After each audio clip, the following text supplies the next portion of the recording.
This set of 8 videos outlines the key elements of developing a school curriculum assessment framework.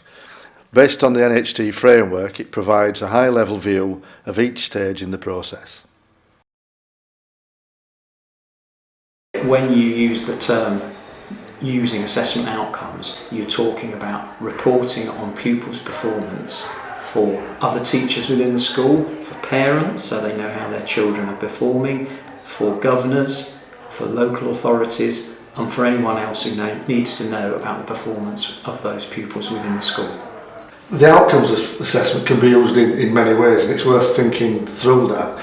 It's certainly worth thinking about when you're designing your assessments, about what the purpose of that assessment is, how are you going to do it, and how are you going to report that. Because depending on the uses, it would condition how you pull together the assessment outcomes. So for example, a teacher in a classroom needs quite different information about how children are learning to inform the next stages compared to, say, a governor who will be looking at summary information.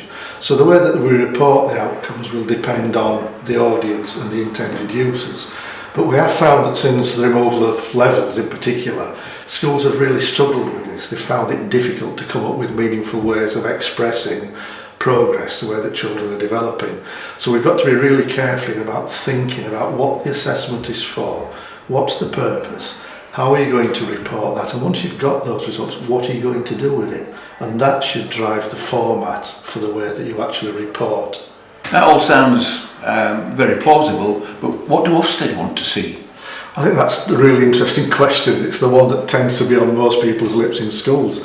Interestingly, Ofsted have made very clear their expectations. If you read their new inspection framework or the myth-busting document, what they expect to see that schools have a system for using their assessment outcomes and reporting, but they don't expect to see it in a particular format.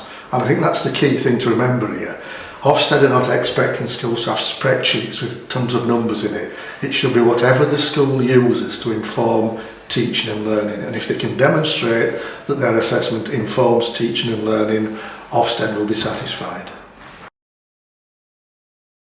Frog Education provides a series of courses that explore the processes outlined in the 8 videos to provide schools with an understanding of what a curriculum and assessment framework should look like and how it works.